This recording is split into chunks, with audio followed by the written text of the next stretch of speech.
Halo semua, balik lagi di Project Review masih bersama saya Putu Reza dan ini adalah video untuk full review HTC One M8.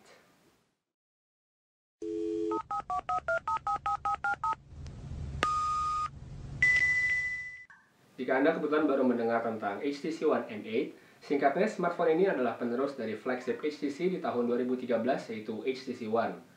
Video tentang hands-on, first impression, serta komparasi dengan HTC One sudah live dan linknya bisa Anda temui pada kolom deskripsi di bawah.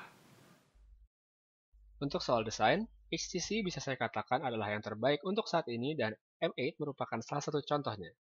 Konstruksi unibody serta balutan material aluminium dan komposisi mencapai 90% tentu membuat M8 sangat solid. Bobotnya memang lebih berat jika dibandingkan dengan iPhone 5 atau Samsung Galaxy S4 atau S5, tapi secara personal saya memang lebih suka yang sedikit berat karena memang terasa lebih nyaman di tangan. Ukurannya menurut saya sudah sangat pas dengan layar seluas 5 inci. Tapi memang bagi sebagian orang, khususnya perempuan, M8 masih terasa kebasaran dan butuh dua tangan untuk dapat mengoperasikannya dengan baik. Finishing glossy pada bagian belakang bodi juga bukan favorit saya karena seringkali membuat perangkat ini terasa licin. Keempat sudut serta sisi samping pada M8 dibuat lebih melengkung. Jadi meskipun ukurannya lebih besar dari M7, tangan tetap terasa nyaman saat menggenggamnya. Perangkat ini juga terasa lebih tipis jika dibanding pendahulunya, meskipun di atas kertas ketebalan keduanya kurang lebih setara. Letak tombol power yang ada di sisi atas kanan memang lebih baik jika dibandingkan dengan M7, tapi tetap saja terasa kurang nyaman dan saya lebih memilih jika tombol tersebut ada di sisi kanan bersama tombol volume. SIM card tray masih ada di sisi kiri perangkat, tapi kali ini ada tambahan slot microSD di sisi kanan. Kapasitasnya pun luar biasa yaitu up to 128 GB. Perpaduan prosesor Snapdragon 801 dengan RAM 2 GB sudah lebih dari cukup untuk memberikan performa ekstra cepat pada M8. Semua tugas dapat berjalan dengan lancar dan cepat meskipun dipakai untuk berbagai multitasking aplikasi yang cukup berat. Baterai pada M8 memiliki kapasitas 2600 mAh. Terlihat kecil memang, apalagi jika dibandingkan dengan smartphone flagship lainnya yang rata-rata sudah menyentuh angka 3000 mAh. Nyatanya, meski angkanya terlihat kecil, daya tahannya ternyata sangat baik. Dalam penggunaan yang cukup intens, saya bisa menggunakan M8 selama 1 hari penuh tanpa perlu memikirkan tentang mengisi daya. Adanya fitur Extreme Power Saving menjadi tambahan yang sangat berguna pada M8. Dengan menyalakan fitur tersebut, smartphone canggih ini akan disulap menjadi ponsel standar. Semua layanan data background akan dimatikan dan pilihan menu menjadi terbatas meliputi telepon, SMS, email, kalender, dan juga kalkulator. Meski terdapat pilihan email, tapi fitur tersebut hanya dapat di-refresh secara manual oleh penggunanya. Dengan diaktifkan fitur tersebut, M8 bisa bertahan lebih dari 12 jam dalam kondisi baterai 10% pada kondisi standby. Aspek multimedia pada M8 adalah highlight berikutnya setelah desain. Dengan layar resolusi Full HD 1920x1080 seluas 5 inci yang punya kualitas prima, video atau apapun yang tampak di layar akan terlihat sangat baik. Speaker boom sound juga mengalami peningkatan yang sangat signifikan dan mampu menambah experience saat menjalankan konten multimedia. Jika Anda ingin mendengar perbandingan performanya, maka Anda harus melihat pada video komparasi dengan M7 yang linknya sudah saya letakkan pada kolom deskripsi di bawah. Nah, sektor yang satu ini adalah yang paling banyak diperbincangkan saat peluncuran, yaitu kamera. Dengan adanya dua kamera di bagian belakang, tentu ada ekspektasi lebih dari kamera M8. Secara fitur, mungkin iya, tapi tidak untuk kualitas. Tampilan user interface pada viewfinder M8 menjadi sangat rapi dan sederhana sehingga enak dilihat dan mudah digunakan. Pilihan mode yang ada juga semakin kaya dan variatif.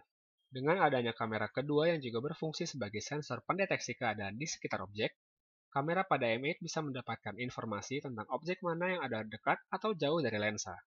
Hasilnya adalah fitur editing U-Focus yang memungkinkan untuk memilih titik fokus setelah foto diambil dan menciptakan efek bokeh layaknya seperti menggunakan kamera DSLR. Fitur ini memang terbilang inovatif dan asik untuk digunakan, tapi sayangnya bukan tanpa kekurangan.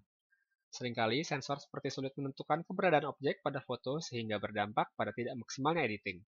Efeknya juga tidak terlihat mulus dan garis pemisah antara objek yang diedit terlihat cukup jelas. Untuk hasil yang optimal, baiknya saat mengambil foto, semua objek dalam frame harus fokus. Dengan begitu, nantinya fitur fokus bisa dimaksimalkan.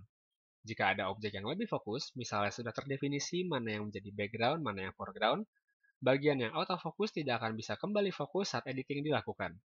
Secara kualitas, sensor 4 megapiksel atau ultrapixel masih menjadi kelemahan dari M8, terlebih untuk urusan detail. Jika melihat foto dalam ukuran normal, semuanya akan terlihat baik-baik saja. Tapi jika di zoom in, maka lain cerita. Gambar akan terlihat miskin detail dan pecah-pecah. Karakteristik warna yang kurang dalam saturasi dan juga cenderung under atau overexposure masih dapat dilihat pada foto yang didapatkan oleh M8. Tapi secara keseluruhan hasil foto yang didapatkan masih sangat bisa diterima dan sudah sangat cukup untuk sekedar share foto di sosial media. Untuk kamera depan, M8 dilengkapi dengan sensor sebesar 5 megapiksel. Yap, bahkan lebih besar dari kamera utama dan ditambah lagi dengan adanya lensa wide 88 derajat yang sudah tentu sangat bagus untuk foto-foto selfie. Aspek software pada M8 mendapatkan upgrade yang cukup signifikan, terutama pada bagian user interface.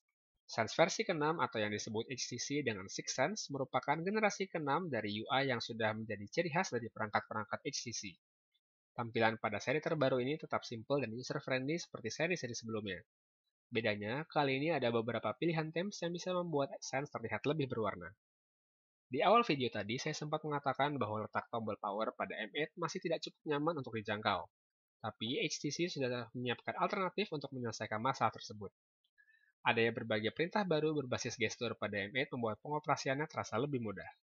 Double tap saat layar mati untuk menyalakan dan double tap kembali untuk mematikannya. Swipe dari bawah ke atas untuk mengaktifkan layar dan membuka lock.